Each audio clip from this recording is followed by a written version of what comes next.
On March 27, 1999, at 20,000 feet over Belgrade, a B-2 Spirit stealth bomber worth $2.1 billion disappeared from every radar screen in the region. It wasn't supposed to be seen. It wasn't supposed to be heard.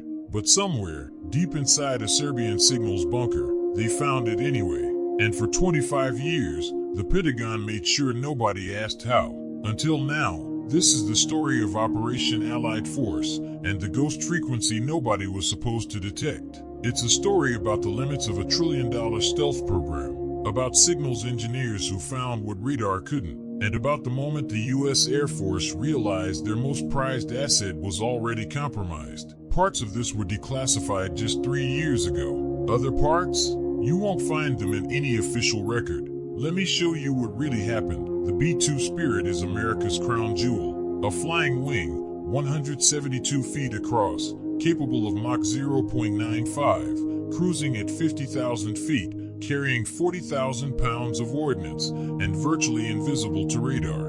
Only 21 were ever built. The aircraft's RAM coating, radar-absorbent material, scatters return signals down to near zero. On paper, undetectable. But radar was never the real problem. The B-2 emits its navigation systems, cooling exhaust, even its APQ-181 radar pulses, all create an electromagnetic signature. And in 1999, someone was listening for exactly that.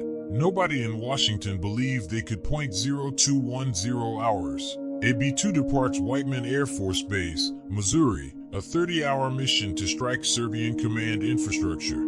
For the first 6 hours, everything is silent.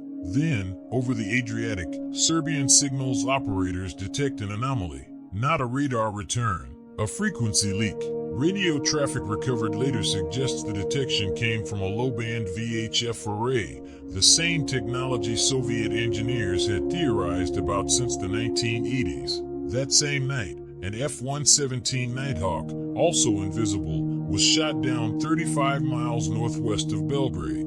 The B-2 wasn't hit, but the message was received in every cockpit on the planet. Stealth hides you from radar. It does not hide you from signals. The official report cited procedural error in the F-117 loss. It said nothing about low-band signal detection of the B-2. Documents released in 2021 told a different story. Chinese military attaches were granted access to the F-117 wreckage, and Serbian signals logs were reportedly shared across at least 2 foreign intelligence networks within 72 hours. The Air Force knew. They buried it. Upgrades to the B-2's signal suppression systems were quietly fast-tracked, but the core vulnerability was never publicly acknowledged. To this day, the full signals intercept data from that night remains classified. Here's what still doesn't make sense. If low-band VHF arrays could locate a B-2 in 1999, with 1980 Soviet technology, what can China and Russia detect today? Pause. Was it a one-time intelligence failure? Was it a fundamental flaw in stealth doctrine itself? Or, and this is the question nobody in the Pentagon will answer on record, are we still flying the same compromised platform into contested airspace right now? Defense analysts call it signal persistence.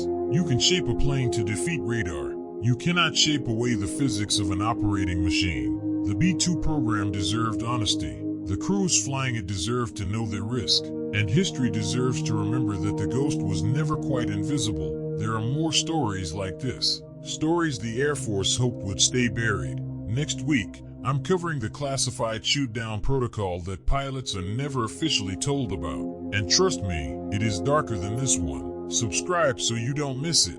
Drop a comment. What stealth program do you want exposed next? To every aviator watching, you already know what I'm not allowed to say. I'll see you in the next one.